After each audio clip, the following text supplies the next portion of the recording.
Welcome to math solutions channel. आज हम second exercise 1.3 का क्वेश्चन 3 स्टार्ट करने वाले हैं। इससे पहले हमारे पास एक फार्मूला है, if angle theta is measured in radians then limit theta approaches to zero sine theta over theta equal to 1 होता है। ये हमें मालूम है कि ये जो एंगल होता है थीटा, इसके मेजर करने के 2 यूनिट्स होते हैं। इसको रेडियंस में भी मेजर किया जाता है और इसको डिग्री में भी मेजर किया जाता है, लेकिन इस फार्मूला के लिए इस एंगल थीटा को रेडियन में मेजर किया गया होना ज़रूरी है। तो अगर एंगल थीटा को रेडियंस में मेजर किया गया है और ये लिमिट है, limit theta approaches to zero sine theta over theta equal to 1 होता है। इसमें याद रखने की बात, साइन फंक्शन के आगे जितना एंगल है डिनोमिनेटर में भी वही होना चाहिए और लिमिट अप्रोचेस टू ज़ीरो होनी चाहिए, तब ये इक्वल टू 1 होता है। तो क्वेश्चन नंबर 3 हमने स्टार्ट करना है। Evaluate the following limits. Question number 3 का स्मार्ट स्टेप्स में पार्ट 3 है फर्स्ट। तो limit theta approaches to zero 1 minus cos theta over sine theta, इसको हमने सॉल्व करना है। अच्छा, जो क्वेश्चन नंबर 2 था इससे पहले वो था अलजेब्रिक टेक्निक्स वाला। अब ये वाला है ट्रिग्नोमेट्रिक टेक्निक्स वाला। ट्रिग्नोमेट्री को यूज़ करके हमने ये लिमिट सॉल्व करनी है। अब ये जो क्वेश्चन है, limit theta approaches to zero 1 minus cos theta over sine theta, अगर हम इसमें इसी शेप में ये लिमिट पुट कर दें, अगर हम इस फंक्शन में इसी शेप में ये लिमिट पुट कर दें, क्या पुट कर दें, यानी कि थीटा को ज़ीरो पुट कर दें, इसकी ये शेप बन जाएगी, इस तरह से बन जाएगा। और इसको हम सॉल्व करें, 1 माइनस कास ज़ीरो 1 होता है कैलकुलेटर से, और साइन ज़ीरो कैलकुलेटर से ज़ीरो के इक्वल आएगा। तो 1 minus 1 will be equal to zero, divided by already zero है, तो ये बन जाती है ज़ीरो ओवर ज़ीरो फॉर्म। ये जो ज़ीरो ओवर ज़ीरो फॉर्म होती है ना, ये कोई आंसर नहीं होता, इस फॉर्म को नहीं बनना चाहिए, ये फॉर्म नहीं आनी चाहिए। तो ये पता लगा, अगर हम इसमें इस फंक्शन में इसी शेप में थीटा को ज़ीरो पुट कर देंगे तो ज़ीरो ओवर ज़ीरो फॉर्म बन जाएगी, जो कि अनडिटरमाइंड फॉर्म है, ये नहीं आनी चाहिए। तो हम इस फॉर्म को रिमूव कर रहे हैं। इस फॉर्म को रिमूव करने के लिए अब ये ट्रिग्नोमेट्रिक फंक्शंस हैं, हमें कोई ना कोई ट्रिग्नोमेट्रिक टेक्निक यूज़ करनी होगी, ट्रिग्नोमेट्रिक फार्मूला या रेशलाइजेशन। तो अभी जो है न्यूमिनेटर में 2 टर्म्स हैं, 1 माइनस कास थीटा, इसके हम रेशलाइजेशन कर देंगे। 1 प्लस कास थीटा से मल्टीप्लाई डिवाइड कर रहे हैं इस फंक्शन को, जो लिमिट के आगे फंक्शन लिखा हुआ है, इसको हम 1 प्लस कास थीटा से मल्टीप्लाई डिवाइड करने लगे हैं। तो यहाँ हमने multiply divide by 1 plus cos theta लिख दिया, this as it is and limit as it is. तो लिमिट इसी तरह से चलती रहेगी, हम इसकी लिमिट के आगे सिंप्लीफिकेशन कर रहे हैं। अब ये 2 फ्रैक्शंस हैं जो कि मल्टीप्लाई हो रही हैं। जब 2 फ्रैक्शंस मल्टीप्लाई हो रही हों, जो ऊपर लिखे हुए न्यूमिनेटर्स होते हैं वो आपस में मल्टीप्लाई हो जाते हैं। तो 1 minus cos theta multiply by 1 plus cos theta, again ये अलजेब्रिक फार्मूला से a minus B into A plus B की फॉर्म बन जाती है, जिस मल्टीप्लिकेशन का आंसर होता है A square minus B square.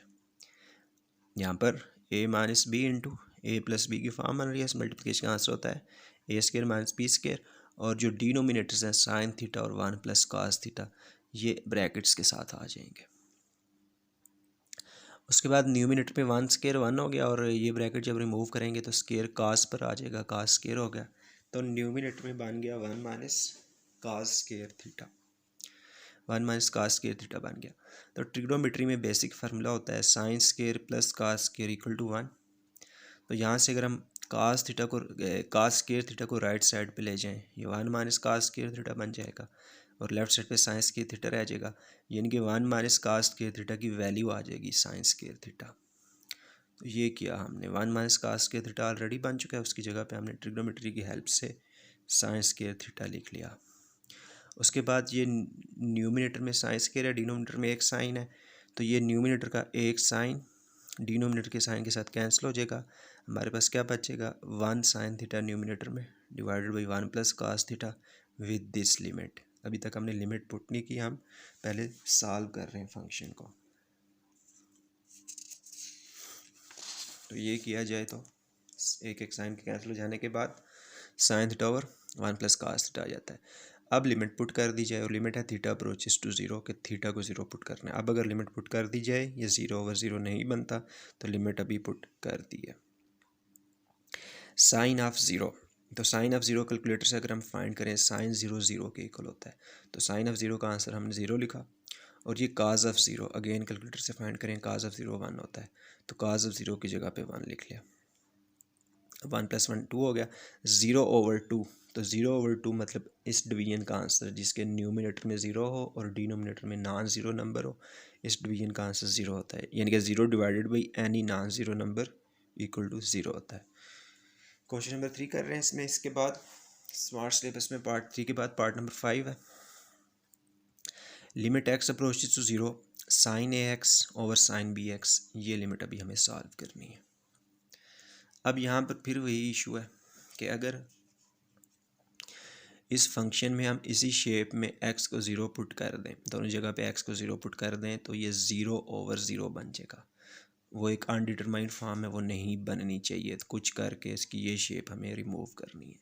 तो अभी हमने फार्मूला देखा है, limit theta approaches to zero sine theta over theta equal होता है 1 के। ये जो न्यूमिनेटर में साइन ए एक्स लिखा हुआ है, न्यूमिनेटर में ये जो साइन ए एक्स लिखा हुआ है, अगर इसके नीचे एक ए एक्स आ जाए, अगर इस साइन के नीचे एक ए एक्स आ जाए और इस साइन बी एक्स के नीचे एक बी एक्स आ जाए, तो न्यूमिनेटर में ये फार्मूला अलग से बन जाएगा और डिनोमिनेटर में ये फार्मूला अलग से बन जाएगा। क्या बताया था इसके बारे में? साइन फंक्शन का जो एंगल है ना, वही डिनोमिनेटर में होना चाहिए। तो ये जो ऊपर हमारे पास साइन ए एक्स लिखा हुआ है, इसका एंगल है ए एक्स। अगर इस ऊपर वाले साइन के नीचे यही वाला एंगल ए एक्स आ जाए, तो ये वाली शेप बन जाएगी। लिमिट हमारे पास ऑलरेडी है, सिर्फ साइन ए एक्स के नीचे ए एक्स चाहिए। इसी तरह से साइन बी एक्स के नीचे एक बी एक्स आ जाए, तो नीचे यानी कि डिनोमिनेटर में भी ये फार्मूला अलग से बन जाएगा।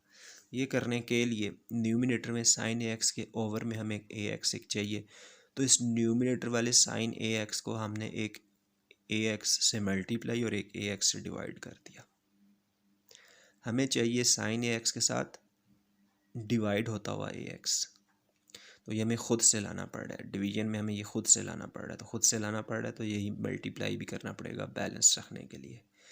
इसी तरह नीचे वाले साइन बी एक्स के नीचे हमें एक बी एक्स चाहिए, तो वो ऑलरेडी नहीं है, हमें खुद से लाना होगा। मतलब कि साइन, ये जो नीचे साइन बी एक्स लिखा हुआ है, इसको हमने एक बी एक्स से डिवाइड और एक बी एक्स से मल्टीप्लाई कर दिया। अभी वो बात बन गई, इस साइन का एंगल है ए एक्स और यही ए एक्स इसके डिनोमिनेटर में है। इस साइन का एंगल है बी एक्स और यही बी एक्स इसके डिनोमिनेटर में है। तो इस पर ये फॉर्म बन चुकी है और इस नीचे वाले पर भी यही फॉर्म बन चुकी है। लिमिट हमारे पास ऑलरेडी मौजूद है। अब ये जो मल्टीप्लाई किए थे ए एक्स और बी एक्स, ये एक्स्ट्रा है। इनमें अगर कोई फैक्टर कैंसिल हो रहा है तो हम उसे कैंसिल भी कर देंगे। तो इस ए एक्स और इस बी एक्स दोनों में एक एक्स कैंसिल हो रहा है। ये ए एक्स और ये बी एक्स आए थे जब हमने ऊपर वाले ए एक्स को एक ए एक्स से डिवाइड और मल्टीप्लाई किया था और नीचे वाले बी एक्स को एक बी एक्स से मल्टीप्लाई और डिवाइड किया था। हमें चाहिए डिवाइड होते हुए, तो ये जो मल्टीप्लाई होते हुए थे ये हमारे काम के नहीं है। इनमें से कोई चीज़ कैंसिल हो रही है, उसे कैंसिल कर देंगे, ए ओवर बी बच जाएगा ओनली। अब ये जो लिमिट है ये वेरिएबल एक्स के लिए, limit x approaches to zero है। लिमिट एक्स के लिए ये ए और ये बी कांस्टेंट है। ये ए ओवर बी कांस्टेंट है, ये कांस्टेंट है, तो जो कांस्टेंट होता है वो लिमिट से बाहर शिफ्ट हो जाता है। तो नेक्स्ट स्टेप में ये ए ओवर बी लिमिट से बाहर शिफ्ट हो जाएगा। लिमिट रह जाएगी इस sine A X over A X की और इस sine B X over B X की। तो ये हो गया, और साथ ही उस लिमिट को हमने न्यूमिनेटर में सेपरेट कर दिया और डिनोमिनेटर पर सेपरेट कर दिया। अब न्यूमिनेटर पर यानी कि ऊपर यहाँ पर ये फार्मूला कंप्लीट हो चुका है कि साइन का एक एंगल और वही डिनोमिनेटर में और लिमिट अप्रोचेस टू ज़ीरो। ये ए एक्स और लिमिट अप्रोचेस टू ज़ीरो है, और डिनोमिनेटर में ये फार्मूला अलग से कंप्लीट हो चुका है कि साइन का एंगल और डिनोमिनेटर सेम है और लिमिट अप्रोचेस टू ज़ीरो है। तो बिल्कुल जी ये फार्मूला यूज़ करके न्यूमिनेटर में 1 बन जाएगा और डिनोमिनेटर में भी 1 बन जाएगा। पहले ए ओवर बी ऑलरेडी चला आ रहा है, तो ए ओवर बी मल्टीप्लाई पे 1/1 will be equal to a over b is the answer. उसके बाद पार्ट नंबर 7 है स्मार्ट सिलेबस में। Limit x approaches to zero 1 minus cos 2x divided by x square, ये वाली लिमिट हमने सॉल्व करनी है। इसका फिर वही इशू है, अगर हम इसमें इसी शेप में x को ज़ीरो पुट कर दें, ये 0/0 बन जाएगा। कैसे? जब एक्स को 0 पुट कर रहे हैं, 2 मल्टीप्लाई बाई 0 0 हो जाएगा, तो ये क्या बना? Cause of 0। काज ऑफ 0 1 होता है, 1 माइनस 1 0 हो जाएगा। और जब एक्स को 0 पुट कर रहे हैं, डिनोमिनेटर भी 0 हो जाएगा। ये 0/0 की फॉर्म बन जाएगी, जो कि नहीं बननी चाहिए। तो ट्रिग्नोमेट्रिक आइडेंटिटी यूज़ करके इस फंक्शन की ये वाली शेप हम चेंज करेंगे। तो ट्रिग्नोमेट्री में एक फार्मूला होता है डबल एंगल आइडेंटिटी के नाम से। डबल एंगल आइडेंटिटीज में काज 2 अल्फ़ा का आंसर होता है 1 माइनस 2 साइन स्क्वायर अल्फ़ा। काज 2 अल्फ़ा का आंसर होता है डबल एंगल आइडेंटिटी में 1 माइनस 2 साइन स्क्वायर अल्फ़ा। ये बेसिक फार्मूला है। अगर इसमें हम काज 2 अल्फ़ा को राइट साइड पे ले आएँ और माइनस 2 साइन स्क्वायर अल्फ़ा को लेफ़्ट साइड पे ले आएँ, तो हमें वैल्यू मिल जाती है 1 माइनस काज 2 अल्फ़ा की। तो बेसिक फार्मूला ये है, इसको हम अपने मुताबिक एडजस्ट कर रहे हैं। हमें वैल्यू चाहिए 1 माइनस काज 2x की। तो फार्मूला तो ये है। अगर हम इसमें काज 2 अल्फ़ा को राइट साइड पे ले आएँ तो ये 1 माइनस काज 2x की शेप बन जाती है। इसलिए हमने काज 2 अल्फ़ा को राइट साइड पे ले आए, 1 माइनस काज 2 अल्फ़ा, और 2 साइन स्क्वायर अल्फ़ा को लेफ्ट साइड पे ले आए। तो हमें पता लगा 1 माइनस काज 2 अल्फ़ा की वैल्यू है 2 साइन स्क्वायर अल्फ़ा। यही फार्मूला वेरिएबल एक्स के लिए यूज़ करने वाले हैं। 1 माइनस काज 2x की जगह पे हमने लिख लिया 2 sine square x using this answer. 1 minus cos 2 alpha equal to 2 sine square alpha होता है। तो 1 माइनस काज 2x को हमने लिखा 2 साइन स्क्वायर अल्फ़ा, और हमारा वेरिएबल एक्स है तो हम एक्स लिखेंगे। उसके बाद ये जो स्टार्ट में 2 आ गया है, ये कांस्टेंट है, लिमिट है वेरिएबल एक्स के लिए। तो अगर कोई कांस्टेंट आ गया और वो मल्टीप्लाई हो रहा है, ऐड सब्ट्रैक्ट नहीं, मल्टीप्लाई हो रहा है, तो वो लिमिट से बाहर शिफ्ट हो सकता है। तो ये 2 लिमिट से बाहर शिफ्ट हो जाएगा। उसके बाद पीछे रह जाता है sine square x over x square. इन दोनों पर पावर 2 कॉमन है, साइन एक्स की और एक्स की पावर 2 कॉमन ले ली। उसके बाद लिमिट है, लिमिट के आगे हमारे पास ये एक फंक्शन है और इस फंक्शन की एक होल पावर 2 है। तो अगेन थ्योरम ऑफ लिमिट्स हमने देखे हुए हैं। इस तरह फंक्शन है, इसकी एक होल पावर है, और उस पर अगर कोई लिमिट अप्लाई हो रही है तो वो लिमिट होल पावर के अंदर शिफ्ट हो जाती है। ये जो लिमिट है थ्योरम से होल पावर के अंदर शिफ्ट हो जाएगी, इस होल स्क्वायर के अंदर शिफ्ट हो जाएगी। अब ये जो है limit x approaches to 0 sine x over x 100% ये वाली शेप बन चुकी है फार्मूला वाली, और ये इक्वल टू 1 होता है। तो इसकी जगह पे हमने 1 वैल्यू लिख ली, this whole square as it is, 1 square will be equal to 1, 1 2 2 is the answer. ये था पार्ट नंबर 7। तो नेक्स्ट जो इसका मार्क है वो पार्ट नंबर 8 है स्मार्ट सिलेबस में। Again limit x approaches to 0 1 minus cos x over sine square x. अभी हमने ये वाली लिमिट सॉल्व करनी है। इस लिमिट का फिर वही इशू है, अगर हम एक्स को हमने 0 पुट करना है, अगर इसमें इसी शेप में एक्स को 0 पुट कर देना, ये 0/0 बन जाएगा। ये सॉल्व करके देखा जा सकता है, 0/0 बन जाएगा। तो इसकी ये शेप ख़त्म करनी है। तो ट्रिग्नोमेट्रिक आइडेंटिटी यूज़ करके डिनोमिनेटर में साइन स्क्वायर एक्स लिखा हुआ है, तो अगेन ट्रिग्नोमेट्री का फर्स्ट फार्मूला है sine square plus cos square equal to 1 होता है। तो इससे साइन स्क्वायर की वैल्यू 1 माइनस काज स्क्वायर बन जाती है। साइन स्क्वायर की वैल्यू 1 माइनस काज स्क्वायर बन जाती है फार्मूला की मदद से। तो इस डिनोमिनेटर वाले साइन स्क्वायर को हमने 1 माइनस काज स्क्वायर लिख लिया। उसके बाद इस डिनोमिनेटर में काज पे तो ऑलरेडी स्क्वायर है, 1 को स्क्वायर कंसिडर किया जा सकता है, जी तो किया जा सकता है, 1 को हम 1 इस स्क्वायर लिख सकते हैं। तो 1 को 1 स्क्वायर लिखा तो ये अलजेब्रिक फार्मूला बन गया A square minus B square, A square minus B square formula बन गया। इसका आंसर होता है ए माइनस बी इंटू ए प्लस बी। तो ए को 1 कंसिडर कर रहे हैं, बी को काज एक्स कंसिडर कर रहे हैं, तो ए स्क्वायर माइनस बी स्क्वायर के फार्मूला से इस डिनोमिनेटर के 2 फैक्टर्स बन जाते हैं। तो जैसे ही 2 फैक्टर्स बने, न्यूमिनेटर डिनोमिनेटर में 1 माइनस काज एक्स सेम है, कैंसिल हो जाएगा, न्यूमिनेटर में ओनली 1 बच जाएगा और डिनोमिनेटर में 1 प्लस काज एक्स बचेगा। अब लिमिट पुट कर दी जाए तो ये 0/0 नहीं बनता, तो लिमिट पुट कर दी है, और लिमिट ये है कि हमने एक्स की जगह पे 0 पुट करना है। एक ही एक्स आ रहा था, उसकी जगह पे 0 पुट कर दिया, काज ऑफ 0 बन गया। काज ऑफ 0 कैलकुलेटर से वैल्यू फाइंड करें, काज ऑफ 0 1 होता है। तो 1/1 + 1 क्या बना 2, 1/2 is the answer of this question. Next 8 के बाद स्मार्ट सिलेबस में पार्ट नंबर 10 है, क्वेश्चन नंबर 3 का। Again, limit x approaches to 0, secant x minus cos x over x, and this question is important from long questions point of view. तो हमने ये limit solve करनी है, इस limit का स्टार्ट में फिर वही इशू है, अगर हम इस फंक्शन में इसी शेप में x को 0 पुट कर दें, ये 0/0 बन जाएगा, तो नहीं करेंगे, पहले सॉल्व करके इसकी ये शेप रिमूव करेंगे। सबसे पहले इसमें एक रेसिप्रोकल फंक्शन सीकेंट एक्स आ रहा है, तो ट्रिग्नोमेट्री में हमें मालूम है सीकेंट इक्वल होता है 1/cos के, यानी कि सीकेंट और काज एक दूसरे के रेसिप्रोकल्स होते हैं। सीकेंट को हम 1/cos लिख सकते हैं, तो ये जो सीकेंट आ रहा था इसको हमने 1/cos लिख लिया, बाकी सब चीज़ें एज इट इज़। उसके बाद ये हमारी मेन फ्रैक्शन है, ये हमारी मेन फ्रैक्शन है, इसके न्यूमिनेटर में दो चीज़ें सब्ट्रैक्ट हो रही हैं, तो उन जिनमें से एक फ्रैक्शन है, तो ये काज एक्स है और इसको हम कंसीडर कर सकते हैं, इस वाले को हम कंसीडर कर सकते हैं कि ये काज एक्स ओवर 1 है। तो इस डिनोमिनेटर काज एक्स और इस डिनोमिनेटर 1 का एलसीएम लें तो काज एक्स एलसीएम हो जाएगा, और न्यूमिनेटर में क्या आ रहा होगा, ये 1 एज इट इज़ आ जाएगा, और ये काज के एक्स बन जाएगा एलसीएम लेने से, और डिनोमिनेटर में over x as it is. उसके बाद अगेन सबसे ऊपर 1 माइनस काज स्केयर एक्स, ये अगेन एंड अगेन देखा है, 1 minus cos square x trigonometry के फर्स्ट फार्मूला से 1 माइनस काज स्केयर इक्वल होता है साइन स्केयर के, divided by this cos x as it is और whole divided by this x as it is. अब ये डबल फ्रैक्शन हो गई है, इसे हमें सिंगल करना है, तो इसमें मेन फ्रैक्शन देखनी होती है कि कौन सी है, तो इसमें मेन फ्रैक्शन ये वाली है जो पहले से चली आ रही है, वो मेन होती है, ये मेन फ्रैक्शन है, इसके ऊपर एक फ्रैक्शन है। जब इसे सिंगल बनाएंगे ऊपर वाली फ्रैक्शन का जो डिनोमिनेटर होता है ना, वो डिनोमिनेटर में शिफ्ट हो जाता है, ये शॉर्ट फॉर्म है। क्या है, अगर मेन फ्रैक्शन के न्यूमिनेटर में एक फ्रैक्शन है और उसे हमने सिंगल बनाना है, तो ऊपर वाली फ्रैक्शन का जो डिनोमिनेटर है वो डिनोमिनेटर में शिफ्ट हो जाता है, ये काज एक्स नीचे एक्स के साथ आ जाएगा। उसके बाद न्यूमिनेटर में 2 साइंस है ना, डिनोमिनेटर में एक एक्स है और एक काज एक्स है, ये जो न्यूमिनेटर में 2 साइंस हैं इनको सेपरेट किया, इनको ब्रेक किया और एक साइन को मिला दिया एक्स के साथ और एक साइन को मिला दिया काज के साथ।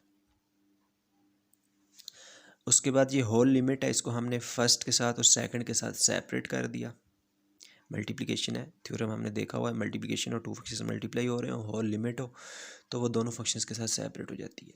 एक तो ये लिमिट सेपरेट की दोनों के साथ, और इस स्टेप में दूसरा काम ये किया, ये साइन ओवर काज आ रहा था, तो साइन ओवर काज तो इक्वल टू टेंजेंट होता है, इसे टेंजेंट भी लिख लिया। उसके बाद ये जो फर्स्ट लिमिट है यहाँ से लेके यहाँ तक, ये तो वही फार्मूला बन गया, limit theta approaches to 0 sine theta over theta, जो आज हमने स्टार्ट में देखा है, तो ये इक्वल टू हो गया 1 के, और इसमें सिंपल लिमिट पुट कर दी है, एक्स को हमने 0 पुट करना है, टेंजेंट ऑफ एक्स को हमने 0 पुट कर दिया।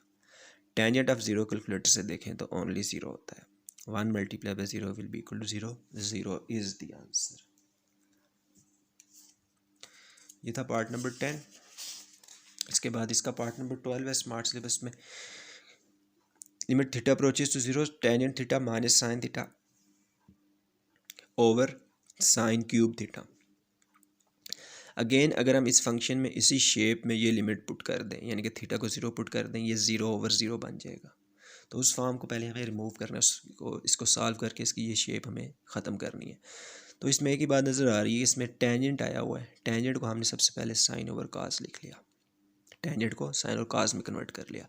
इसके बाद ये वाली सब्ट्रैक्शन करने के लिए, ये तो ऑलरेडी फ्रैक्शन है, इसको हम फ्रैक्शन बना सकते हैं, इसका डिनोमिनेटर हम 1 लगा सकते हैं, तो काज थीटा का और 1 का एलसीएम ले लेंगे, वो ये वाला काज थीटा आ जाएगा, तो ऊपर क्या आ रहा होगा, this sine theta as it is minus का साइन, और यहाँ पे क्या आ रहा होगा एलसीएम लेने से, sine theta multiply by cos theta divided by this sine cube theta as it is.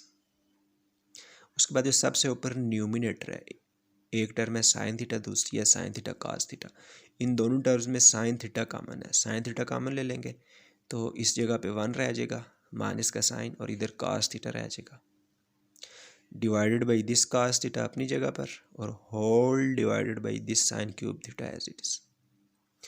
उसके बाद अगेन वही इशू है, डबल फ्रैक्शन हो गई है, तो डबल फ्रैक्शन हो गई है, उसमें न्यूमिनेटर में एक फ्रैक्शन है, तो जब हम इसको सिंगल बनाएंगे तो ये जो ऊपर की फ्रैक्शन है, इसका ये जो डिनोमिनेटर है, ये ऑलरेडी मौजूद डिनोमिनेटर के साथ आ जाएगा। जो मेन फ्रैक्शन होती है, अगर उसके ऊपर एक फ्रैक्शन है और हमने इसको सिंगल बनाना है, तो ऊपर वाली फ्रैक्शन का जो डिनोमिनेटर होता है वो डिनोमिनेटर में आ जाता है, वो सिंगल बन जाती है। And this numerator as it is. उसके बाद न्यूमिनेटर में और डिनोमिनेटर में एक साइन कैंसिल हो रहा है, ये एक साइन है, ये 3 साइन है, ये कैंसिल होंगे, इधर पावर 2 रह जाएगी। उसके बाद ये साइन स्केयर थीटा है, इसको ट्रिग्नोमेट्री से हमने 1 माइनस कास स्केयर थीटा लिख लिया। अगेन एंड अगेन ये फार्मूला यूज़ हो रहा है, साइन स्केयर थीटा को 1 माइनस कास स्केयर थीटा लिखा जा सकता है। बाकी चीज़ें as it is. 1 minus cos square theta, 1 को 1 स्केयर कंसिडर किया जा सकता है, 1 को 1 स्केयर कंसिडर किया जा सकता है, तो अगेन ये a square minus B square की फॉर्म बन जाती है। अलजेब्रिक फार्मूला ये इक्वल होता है ए माइनस बी इंटू ए प्लस बी के, तो इसका आंसर हो जाएगा 1 minus cos theta into 1 plus cos theta. तो इसकी जगह पे जैसे ही हमने ये लिखा, न्यूमिनेटर डिनोमिनेटर में एक फैक्टर टोटली सेम हो गया, ये हो जाएंगे कैंसिल। तो न्यूमिनेटर में ओनली बचेगा 1 और डिनोमिनेटर में ये कास थीटा और ये 1 प्लस कास थीटा रह जाएगा। अब अगर लिमिट पुट कर दी जाए तो 0 व 0 नहीं बनता। अब लिमिट पुट कर दिया हमने, थीटा को 0 पुट करना है, इस थीटा को भी 0 पुट कर दिया, इस थीटा को भी 0 पुट कर दिया। काज ऑफ 0 1 होता है, अगेन ये काज ऑफ 0 भी 1 होता है। 1 plus 1 will be equal to 2, 2 multiply by this 1 will be equal to 2, तो 1/2 इज़ द आंसर। ये क्वेश्चन नंबर 3 जो है एक्सरसाइज नंबर 3 का कंप्लीट हो गया। नेक्स्ट क्वेश्चन से पहले हमारे पास अब एक फार्मूला है, limit n approaches to infinity 1 plus 1/n whole power n equal होता है स्मॉल e के। और इसी फार्मूले की एक और शेप है, limit n approaches to 0 1 plus n whole power 1/n भी इक्वल होता है e के। इन फार्मूलों को याद कैसे रखना है? दोनों में स्टार्ट में कॉमन चीज़ है 1 प्लस 1 प्लस, एक ये होना चाहिए, मतलब 1 और प्लस का साइन होना चाहिए। सेकंड बात ये है कि ये जो सेकंड टर्म है 1/n और ये जो होल पावर है ये एक दूसरे के उलट हों, एक दूसरे के रेसिप्रोकल्स हों। हम 1/n का रेसिप्रोकल करें n बन जाता है, इधर ये n है, n का रेसिप्रोकल करें 1/n बन जाता है। ये दूसरी बात ये होगी। तीसरी ये कि ये लिमिट पुट करने से पावर इन्फिनिटी बने, n अप्रोचेस टू इन्फिनिटी, ये इस सिंबल को इन्फिनिटी पढ़ते हैं। ये लिमिट पुट कर देने से पावर इन्फिनिटी बन रही हो, अगर ये लिमिट हम पुट कर दें, एन को हम 0 पुट कर दें, 1/0 बन रहा होगा। ये जो 1/0 होता है ना, ये इन्फिनिटी होती है। तो लिमिट पुट कर देने से पावर इन्फिनिटी बन रही हो, सेकंड टर्म और पावर एक दूसरे के उलट हों, रेसिप्रोकल हों और स्टार्ट में 1 प्लस हो, तो इस लिमिट का आंसर ई होता है। और ई जो है ये एक्सपोनेंशियल नंबर है, इसकी स्पेसिफिक वैल्यू होती है 2.71828 non terminating non recurring decimal fraction है ये। खैर हमें ये वैल्यू इतनी नहीं चाहिए, हमें ये याद रखने हैं फार्मूले। क्वेश्चन नंबर 4, इनसे मुतालिक express each limit in terms of E. ये लिमिट जो दी हुई है इसका हमने आंसर देना है ई की शेप में, तो इनमें से कोई फार्मूला यूज़ होगा। तो सबसे पहले क्या बताया, 1 है और प्लस का साइन होना चाहिए, जो मर्जी देख लें। इधर आ रहा है माइनस का साइन, इसको हमने इसकी जगह पे हमने प्लस डाल लिया, और ये जो माइनस है ना इसको हमने सेकंड टर्म का पार्ट बना दिया, इस माइनस को सेकंड टर्म का हिस्सा बना दिया। अब अगर हम इस ब्रैकेट को रिमूव करना चाहें ना, प्लस मल्टीप्लाई पे माइनस माइनस ही होगा ना, तो इसलिए माइनस को इस तरह से लिखा जा सकता है। हमारी मजबूरी क्या है, हमने ये फार्मूला यूज़ करना है, तो इसमें 1 के बाद प्लस का साइन होता है, माइनस का नहीं। ये जो माइनस का साइन आ रहा था इधर हमने प्लस डाला और हमने कहा कि माइनस सेकंड टर्म का पार्ट है। फिर उसके बाद दूसरी बात ये बताइए कि सेकंड टर्म और पावर एक दूसरे के रेसिप्रोकल्स होने चाहिए, उलट होने चाहिए। 1/n को उलट दें तो n बनता है, इसी तरह -1/n को उलट देना तो प्लस n नहीं माइनस n बनता है। इस सेकंड टर्म का रेसिप्रोकल -n बनता है, पावर में प्लस n है, तो इस n के साथ हमें एक माइनस चाहिए। उसके लिए इस पावर में ये जो n लिखा हुआ है इसको एक -1 से मल्टीप्लाई डिवाइड किया है, ये जो -1 से मल्टीप्लाई किया और ये -n जो डिवाइड किया वो, या ये कह लें कि एक माइनस का साइन पावर में हमने एडजस्ट किया है, इस n के साथ माइनस लगाया, तो ये तो पहले प्लस की थी, इसको बैलेंस रखने के लिए हमें ब्रैकेट के बाहर एक और -1 लगाना पड़ेगा। ये हमें क्यों करना पड़ा था कि ये सेकंड टर्म और पावर एक दूसरे के रेसिप्रोकल्स हो जाएं। ये -1/n है, इसका जो रेसिप्रोकल है वो -n बनेगा, तो ये +n था, इसको -n बनाने के लिए पावर में हमने एक माइनस एडजस्ट किया। उसके बाद ये जो limit n approaches to infinity है इसको हम होल पावर -1 के अंदर लाना चाह रहे हैं, तो कोई मसला नहीं है, थ्योरम मौजूद है। लिमिट एक फंक्शन के ऊपर लिमिट हो, उसकी होल पावर हो, तो वो लिमिट होल पावर के अंदर शिफ्ट हो जाती है। ये लिमिट इस होल पावर -1 के अंदर आ जाएगी, इस जगह पर, तो वो ये आ गई है होल पावर -1 के अंदर। अब ये जो -1 पावर के अंदर लिखा हुआ है ये बिल्कुल फर्स्ट वाली फॉर्म है। क्या क्या बातें हैं, 1 हो, प्लस का साइन हो, सेकेंड टर्म और पावर एक दूसरे के रेसिप्रोकल हो, उलट हो, और n अप्रोचेस टू इन्फिनिटी हो तो ये e होता है। ये सब बातें हैं यहाँ पे। 1 है, प्लस का साइन है, ये सेकेंड टर्म -1/n, और ये पावर एक दूसरे के रेसिप्रोकल एक दूसरे के उलट है, और limit n approaches to infinity है, बिल्कुल ये वाली फॉर्म बन रही है, वो इक्वल टू e होता है। तो इसकी जगह पे हमने e लिख लिया, और ये होल पावर -1 इस फार्मूले में यूज़ नहीं हुई है, ये बच गई है, तो ये भी आंसर में आ जाएगी।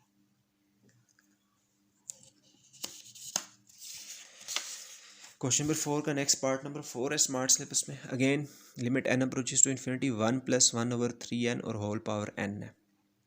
अगेन वही फार्मूला यूज़ होगा। 1 तो यहाँ ठीक है, यहाँ ऑलरेडी प्लस का साइन भी है, इसका मसला नहीं है। 1 + 1 + तो हमने एज इट इज़ रखा। फिर दूसरी बात ये है कि ये जो सेकंड टर्म होती है और ये जो पावर होती है ये एक दूसरे के उलट होने चाहिए। 1/3n का रेसिप्रोकल 3n बनता है, तो इधर पावर में ओनली n है। हमें पावर में इस पावर को इसका रेसिप्रोकल बनाने के लिए यहाँ पे हमें एक 3 चाहिए, तो वो 3 लाने के लिए इस पावर n को एक 3 से मल्टीप्लाई और एक 3 से डिवाइड कर दिया। इस पावर n को 1/3n का रेसिप्रोकल बनाने के लिए इस पावर n को एक 3 से मल्टीप्लाई और एक 3 से डिवाइड कर दिया। अब बातें पूरी हो चुकी हैं। 1 है, प्लस का साइन है, ये सेकेंड टर्म और पावर एक दूसरे के रेसिप्रोकल्स है, और एक होल पावर 1/3 है। तो थ्योरम यूज़ करते हुए इस लिमिट को हम इस वाली पावर के अंदर ले आएंगे। इस जगह पर ये आ गया और होल पावर 1/3 के अंदर आ गई ये लिमिट। तो यहाँ पर पहुँचकर इस होल पावर 1/3 के अंदर जो लिखा हुआ है ये बिल्कुल ये फर्स्ट वाला फार्मूला जो है वो बन गया। Limit n approaches to infinity 1 + 1/n। तो फार्मूले की शेप कंप्लीट करनी होती है। सेकंड टर्म और पावर एक दूसरे के उलट होने चाहिए, तो यहाँ पे सेकंड टर्म और पावर एक दूसरे के उलट हैं। 1 और प्लस का साइन है तो है, limit n approaches to infinity है, तो this is equal to e using this formula, और होल पावर 1/3 बच जाएगी, वो आंसर में आ जाएगी। पार्ट नंबर 7 है फिर नेक्स्ट स्मार्ट सिलेबस में। 4 के बाद पार्ट नंबर 7 है limit x approaches to infinity. अब यहाँ पे लिमिट x के ऊपर है, x अप्रोचेस टू 0 है। 1 + 2x² होल पावर 1/x²। तो अभी अगेन वही चीज़ें देखेंगे। 1 + 1 है, उसके बाद सेकंड टर्म है 2x²। 2x² का रेसिप्रोकल 2x² का उलट 1/2x² बनेगा। तो 1/x² तो मौजूद है, इसके साथ यहाँ पे 2 नहीं है, तो वो 2 लाने के लिए एक 2 से हमने डिवाइड किया और एक 2 से मल्टीप्लाई किया। जिस 2 से डिवाइड किया उसको हमने इस x² के साथ लिखा, और जिस 2 से मल्टीप्लाई किया उसको होल पावर में लिखा। चूँकि 2x² का उलट 1/2x² बनेगा। इस बार जिस 2 से डिवाइड किया उसे ब्रैकेट के अंदर रखा है, और जिस 2 से मल्टीप्लाई किया उसे ब्रैकेट के बाहर रखा है। उसके बाद इस लिमिट को इस होल पावर 2 के अंदर ले आएंगे इस जगह पे, this as it is and whole square as it is. तो अभी ये इसी फार्मूले की सेकंड वाली शेप बन चुकी है। Limit n approaches to 0 1 + second term और पावर एक दूसरे के रेसिप्रोकल हो तो ये भी e होता है। तो ये फार्मूला यूज़ करते हुए इसको e लिख लिया, और ये जो होल स्क्वायर है एज इट इज़, ये फार्मूला यूज़ करते हुए this is the answer. Next is question number 4 part number 11। Limit x approaches to 0 e power 1/x - 1 divided by e power 1/x + 1। ये लिमिट हमने सॉल्व करनी है। अब ये थोड़ा सा डिफरेंट क्वेश्चन है। अगर हम इसमें x को 0 पुट कर दें, अगर इसी शेप में x को 0 पुट कर दें, ये e ∞/∞ फॉर्म बन जाती है, जो कि नहीं बननी चाहिए। तो न्यूमिनेटर में एक e पावर 1/x हम कॉमन लेंगे, और डिनोमिनेटर में भी एक e पावर 1/x कॉमन लेंगे, ये वाली फॉर्म चेंज करने के लिए। e पावर 1/x कॉमन लेंगे, इसकी जगह पे 1 बच जाएगा, ये माइनस का साइन, और जो चीज़ कॉमन ले रहे होते हैं उससे डिवाइड कर रहे होते हैं हर टर्म को। 1 divided by e power 1/x आ जाएगा। इसी तरह डिनोमिनेटर में e पावर 1/x कॉमन ले रहे हैं, इस जगह पे 1 बच जाएगा, ये प्लस का साइन, और 1 divided by e power 1/x हो जाएगा।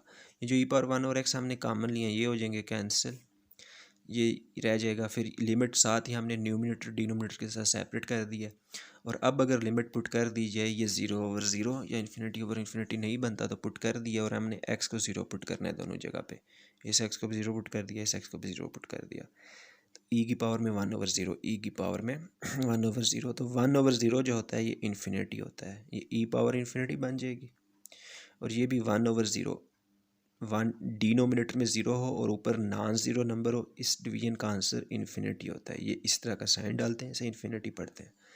ई की पावर इन्फिनिटी जो होती है ना, ये equal to itself infinity होती है।